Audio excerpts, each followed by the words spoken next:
Olá, turma. Vamos aqui mais uma aula, né? Você já conhece. Lembrando, apresentando, estou fazendo. Não é criações minhas, aulas, né, fundamentadas nesse livro. Todas as imagens são imagens, né, do livro, né? Desse livro aí. Então, assim, eu só estou, como diz assim, reproduzindo o conhecimento de Mário Schmidt, né? Bom, a passada falou da Revolução das Artes, né? E nas ciências. E por último, eu deixei um exercício para vocês. Vamos à correção. Baseado no capítulo, cite duas grandes mudanças históricas que ocorreram no século XX. Bom, primeiro, a própria maneira de fazer arte e literatura foi transformada pelo modernismo.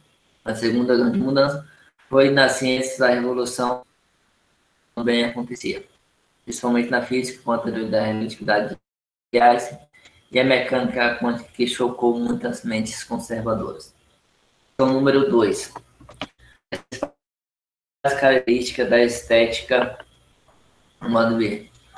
Ocorre o, o rompimento da estética tradicional, né? São as características: o rompimento da estética tradicional, valorização da expressão artística nacional, exploração das temáticas do cotidiano, uso de linguagem simples na literatura, além do desejo de representar a realidade, né? Questão número 3. Apresente a importância da Semana da Arte Moderna, em 1902, para a cultura brasileira. Né? A Semana da Arte Moderna chocou parte da sociedade ao trazer uma nova visão sobre os processos artísticos. O evento foi a expressão da ruptura com o passado, da inovação de linguagem, da busca pela experimentação e da liberdade da criação e da ruptura com o passado. Questão número 4. Explique o que o conceito de antropografia, que é o conceito de antropografia na estética do escritor brasileiro Oswaldo de Andrade. É criar uma cultura adequada à sua própria realidade, que leva a compreender melhor a si mesmo e o seu país. Agora a gente vai entrar no capítulo 6 e vamos falar sobre a Revolução Mexicana.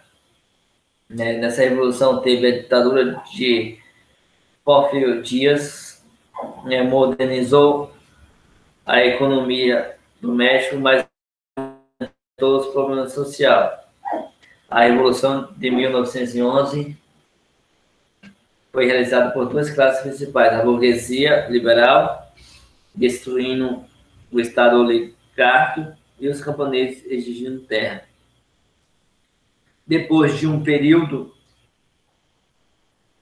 de intensas lutas de classe, a burguesia consolidou seu domínio.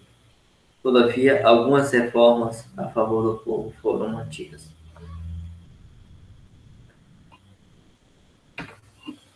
A modernização de de Porfírio Dias, né? Bom, nas aulas anteriores você deve se lembrar que o México era um país colonizado pela Espanha. A independência aconteceu no início do século XIX, mas ela não representou melhoria de vida para os povos mais humildes. As elites econômicas, latifundiários e grandes comerciantes enriqueciam enquanto os trabalhadores continuavam pobres. Tudo bem parecido com o Brasil e outros países da América Latina. Em 1876 até 1911, o México foi governado pelo ditador Porfirio Dias. Por meio de fraude, Dias ganhava todas as eleições presidenciais, no seu gabinete, lá no palácio do governo, as coisas que ele mais prezava eram o cofre e os papéis. O cofre sempre abarrotado de dinheiro público que ele roubava. Nos papéis escreviam as ordens para a política prender os opositores. Dias iniciou um plano para modernizar a economia mexicana. E o que era modernizar para ele e seus assessores positivistas? Desenvolver no médico o capitalismo, a indústria, o predomínio da cidade, das máquinas, da ciência e do progresso. Você reparou que nesse plano de modernização não entra nenhuma preocupação com a questão social? Nunca se esqueça de um fato muito importante. Para um país ser capitalista, a maioria da população tem de ser trabalhadores livres assalariados. Porfirio Dias já sabia disso. E, quando olhava para o México, percebia que havia muitas comunidades de índios e de mestiços que possuíam suas próprias terras. Nenhuma dessas terras, nenhuma dessas pessoas iriam ser um trabalhador ou numa fazenda ou numa empresa na cidade. Por quê? Afinal, eles já tinham uma terrinha para sobreviver, a não ser que perdesse suas terrinhas.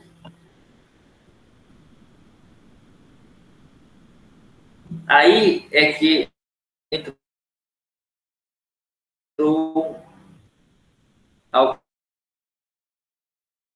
o governo deu força para que as comunidades indígenas perdessem suas terras para os grandes fazendeiros. No México, os latifundiários podiam explorar à vontade os camponeses. Eram todos poderosos, incontestáveis. O governo de Dias autorizou investimentos em inúmeras empresas norte-americanas no país. Essas companhias eram donas das minas para carvão e estradas de ferro. Ganhavam fortunas a passos que os empregados tinham péssimo salário. Foi nessa época que começou a industrialização do México, com fábricas montadas por capitalistas estrangeiros. Né? Agora a gente vai entender um pouco o que foi o liberalismo burguês, né? Segundo a visão de Adam Smith. O Estado mexicano era oligárquico. Isso quer dizer que só os grupos econômicos politicamente ligados ao presidente Porfirio é que recebiam favores do governo. Havia gente rica protegida pelo governo, mas outros grupos que enriqueciam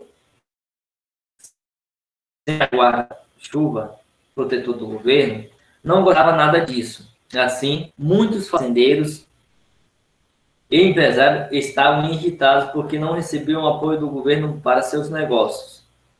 Eles queriam que o Estado passasse a ajudar todos os empresários em vez de proteger um grupo selecionado deles. Ou seja, essa burguesia liberal queria que o Estado deixasse de ser oligárquico. Nas grandes cidades, principalmente na capital, que é a cidade do México, pequenos comerciantes intelectuais e gente de classe média também desejavam o fim do Estado oligárquico. Tal como a burguesia liberal mexicana, sonhava com um tipo de Estado e de estrutura política semelhante ao que havia nos Estados Unidos. Ou seja,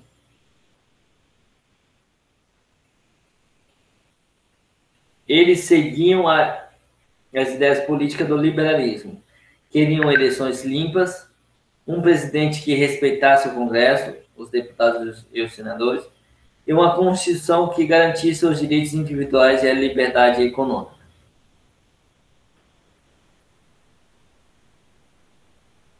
Também houve a Revolução de 1911.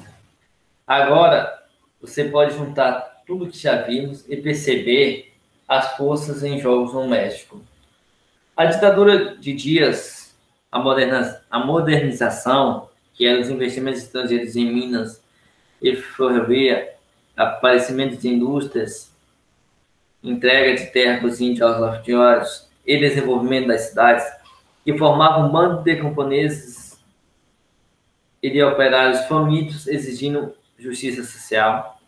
O crescimento da burguesia liberal, que não tolerava mais o Estado oligarca.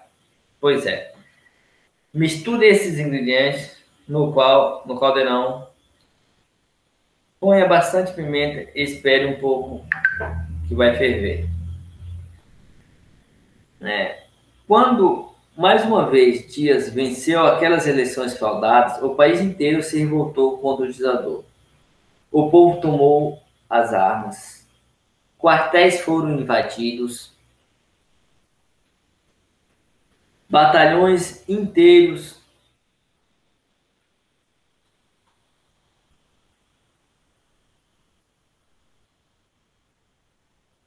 passaram para o lado dos rebeldes.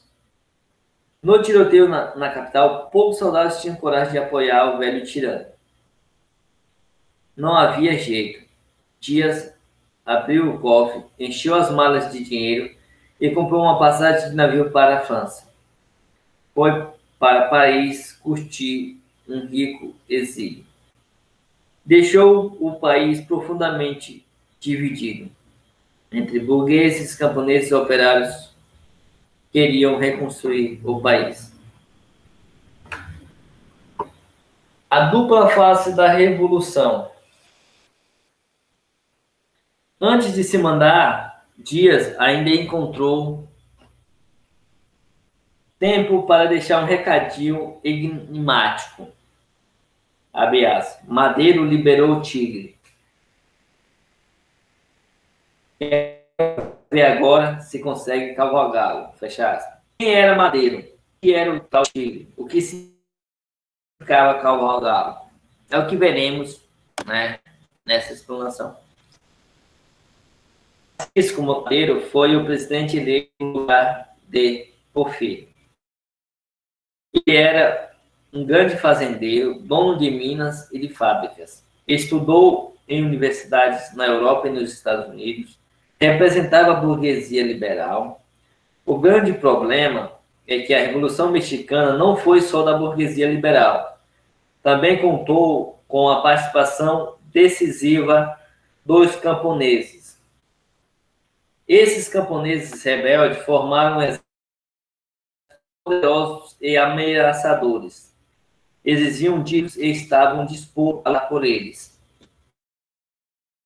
A burguesia liberal queria apenas o fim do Estado oligárquico.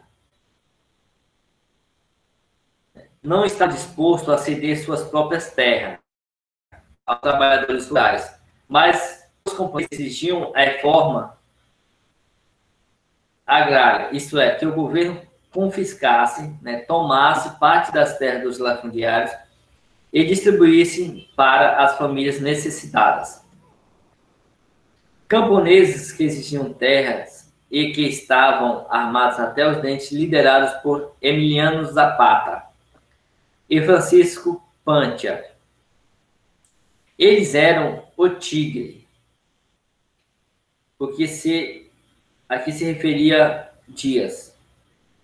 Na luta contra Dias, a burguesia abriu a jaula do tigre camponês. Será que Madeiro conseguiria cavalgar o tigre, ou seja, conseguiria controlá-lo? Não conseguiu. As greves dos operários das fábricas e das minas apavoraram a burguesia. O líder camponês Zapata, que até então tinha apoiado Madeiro, percebeu que havia sido enganado. Lançou o famoso Plano de Ayala, em que exigia uma grande reforma agrária imediata. A burguesia ficou apavorada, tanto a burguesia liberal como os antigos porfiristas, adeptos de Porfírio Dias, tinham medo da Revolução Social. O embaixador norte-americano também se meteu. Os Estados Unidos exigiam um governo estável que garantisse os movimentos Yankees no México. Todos esses chegaram a um acordo. Madeiro era incapaz de cavalgar o tigre. Melhor seria um general no seu lugar. O escolhido foi o comandante Huerta. O general Huerta comandou seus homens na invasão do Palácio Presidencial em 1903. Madeiro foi assassinado e o México tinha um novo general ditador. Mas os camponeses continuavam rebelados. Zapatos e Panchos reuniram seus homens contra Huerta e a revolução pegava fogo. Agora, e isso gerou uma guerra civil, né? Huerta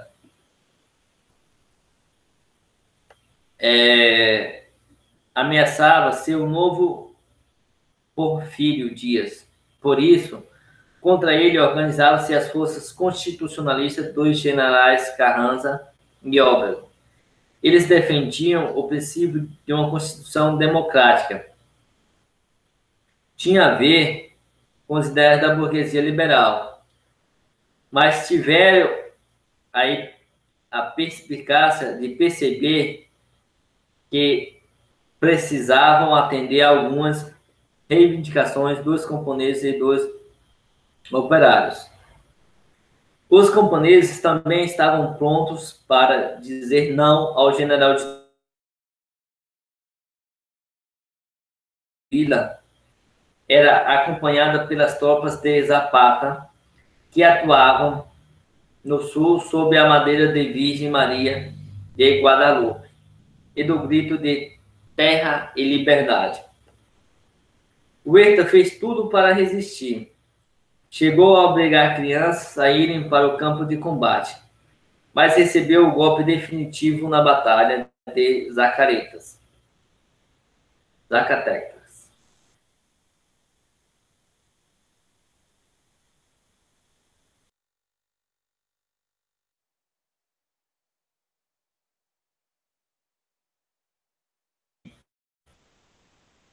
Com o MC na mão. O governante empresário dos Estados Unidos a tudo isso roendo as unhas. Acompanhar as companhias inglesas interessadas no petróleo mexicano avaliaram que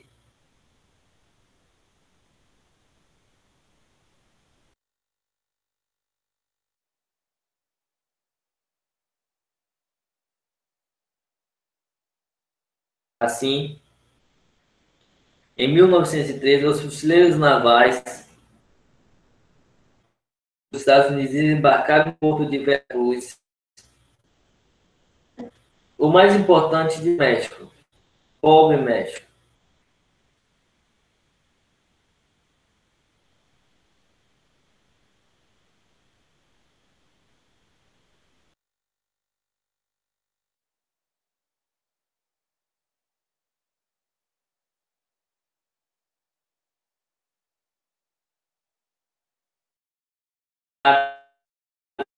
A burguesia liberal.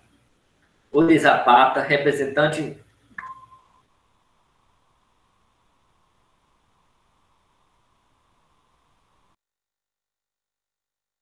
dos rurais do sul, e o de Panchos Villa, representando os peões do norte. É só um minutinho de coisa aqui, gente, que eu vou dar uma olhadinha aqui no... se tá tudo certinho por aqui. Sim, ok.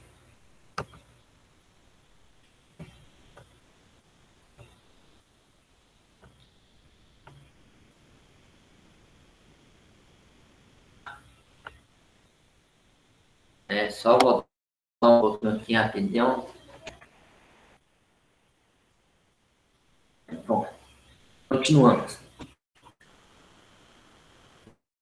Né, eu estava falando dos 3 exércitos poderosos, né? Que um era dos generais Carranza e Obregón.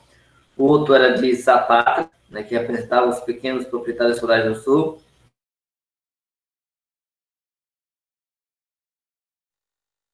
A Convenção Águas Calientes, os delegados, né, que são os representantes de Carranza, Vila e Zapata, discutiram a respeito de como seria o novo governo do México.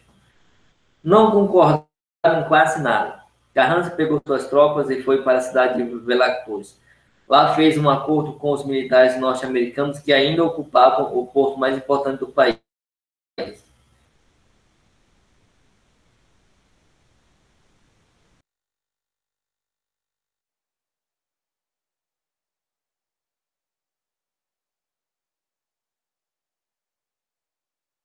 O principal era o isolamento das forças de Pancho Villa no sul do país. Zapata estava iniciando uma reforma agrária nas províncias sob seu controle. Preocupado com isso, Zapata simplesmente ignorou a luta entre Pancho Villa e Carranza. Carranza não era radical como Zapata, ou mesmo Villa, mas não era um reacionário querendo voltar ao passado. Percebeu que só seria vitorioso se apoiasse reformas socialistas. Habilidosamente ofereceu vantagens para os que ficassem do seu lado, e o povo mexicano. Muitos camponeses e a maior parte da classe média acreditaram que as reformas só seriam alcançadas se Carranza se tornasse presidente do México. Naquela época, apenas 5% dos trabalhadores mexicanos eram operários. Trabalhavam em fábricas de tecidos e alimentos, pequenas metalúrgicas, na extração de petróleo, nas minas e ferrovias. Seu sindicato ainda estava se formando com forte influência das ideias anarquistas. Villa e Zapata cometeram o erro de não dar atenção aos operários. Por isso, não se formou a união do proletariado com os camponeses. Carranza manobrou com habilidade, prometeu criar leis trabalhistas e conseguiu o apoio dos trabalhadores industriais que chegaram a formar batalhões no exército carrancista. Os Estados Unidos não confiavam muito em Carranza por causa do seu nacionalismo, porém o consideravam um mal menor do que Pancho Villa. Trataram de apoiar as tropas de Carranza, enviando armas e dinheiros até permitindo que elas passassem para o território dos Estados Unidos para apanhar as forças da vila de surpresa. O exército camponês do norte acabou sendo destroçado. Pancho Villa, sempre amado pelo povo de sua província, voltou aos tempos de liderança de um pequeno bando de guerrilheiros. Furioso com os Estados Unidos, atravessou diversas vezes a fronteira e atacou cidades e bases militares norte-americanas. Em represália, o governo Yankee enviou um general comandando milhares de soldados que invadiram o México caçando Pancho Villa. Jamais conseguiram calá-lo. O homem do povo, quase analfabeto, era mais astuto que os oficiais militares enviados pelo governo de Washington. Villa e Zapata foram derrotados pelas elites do seu país.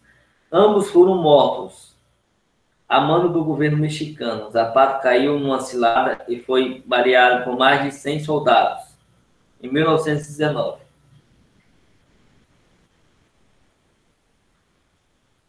Villa também foi assassinado no momento em que já tinha deposto as armas e se tornado um pacato agricultor. Carranza se consolidava como o governante supremo do país.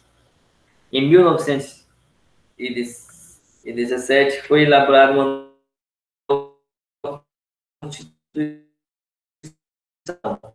e semanas depois era eleito presidente.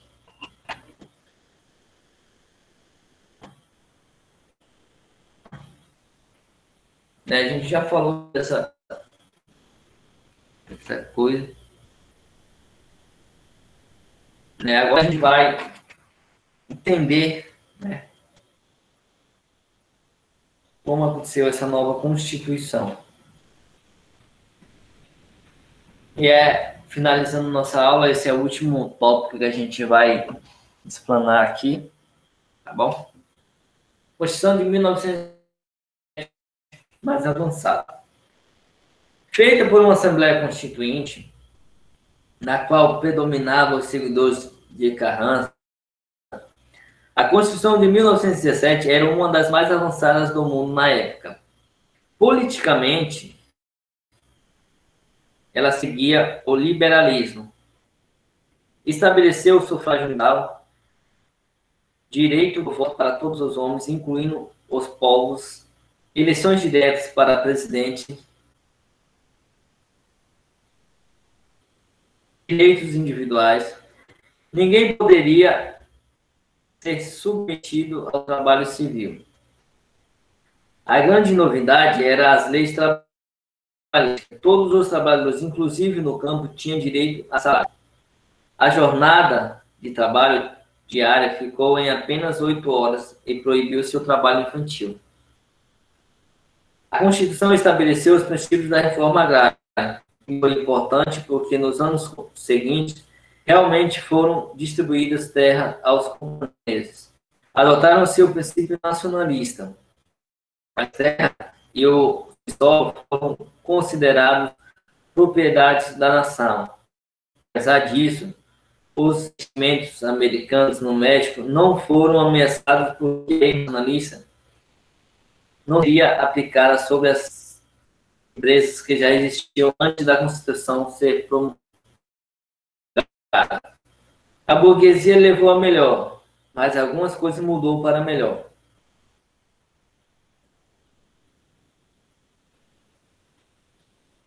Vamos dar uma recapitulada, gente, para vocês entenderem melhor as mudanças, né? O ditador Díaz modernizou a economia mexicana, mas criou vários problemas contra seu Estado oligárquico. Estou na Revolução de 1911. Essa revolução era dupla. De um lado, a burguesia liberal, representada por Madero, querendo modernizar politicamente o país. Do outro, os camponeses que exigiam uma reforma agrária e que formaram exércitos liderados por Zapata e Pancho Villa. Eleito presidente, Madero não controlou os conflitos sociais, foi derrubado pelo general Huerta, mas o Huerta também não controlou a agitação social, considerando o fraco e desconfiado da sua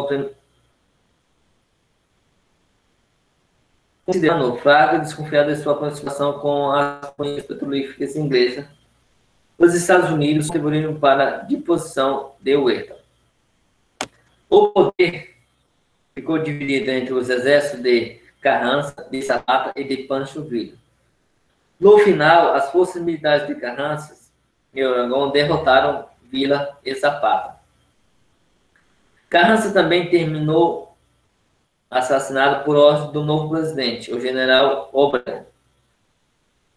A essa altura, a nova revolução estava chegando ao fim. Uma revolução sangrenta, cheia de heroísmo e sacrifício, que tinha mudado bastante a face do país. Depois disso tudo, o que tinha mudado no México, o país tinha sido firmar com o Estado oligárquico. No Brasil, a oligarquia só ia a perder seu poder depois da Revolução 30. A burguesia mexicana tinha sido a grande vitoriosa. O país estava para desenvolver seu capitalismo, embora sempre subordinado a esses grandes irmãozinhos do norte, os Estados Unidos da América. O México construiu seu capitalismo ao lado de uma reforma agrária É bem verdade que a distribuição das terras e demorou vários anos. Os caras mantiveram grande parte de seus bens. Os governantes mexicanos souberam manipular a distribuição de terras em contas gotas. A cada ano dava mais um pouquinho de terras, criando a impressão nacional de que os camponeses deveriam se conformar, que a situação não pararia de melhorar. Com isso, os camponeses não se revoltaram. Pensavam mais ou menos assim: é besteira a gente se rebelar, abre aspas, né? É besteira a gente se rebelar como fizemos a pata e construir. Temos que ser pacientes, porque o governo realmente está dando terras. É só a gente aguardar que um dia vai receber. A reforma agrária não se completou nunca. Muitos camponeses receberam terra, mas não tiveram nenhum apoio do Estado para comprar sementes e máquinas. Fracassaram e venderam suas terras para os fazendeiros. Foram morar nas grandes cidades. Hoje, na entrada do século XXI, o México precisa de uma nova reforma agrária. É por isso que nos dias atuais existe um importante movimento de guerrilha camponesa em Chiapas, região pobre ao sul do México. Os camponeses em terra. Bom, aqui finalizamos uma aula. Espero que vocês tenham entendido aí o que o autor desse livro, né, o Matt Schmidt, está trazendo. E aqui eu trago mais um exercício, né, do livro também, esse exercício, que é o que significava a modernidade para os assessores do ditador Porfírio Dias. Que reformas modernizadoras foram feitas por Dias? Qual elas afetaram a vida dos camponeses? Quais eram os interesses econômicos dos Estados Unidos em relação ao México?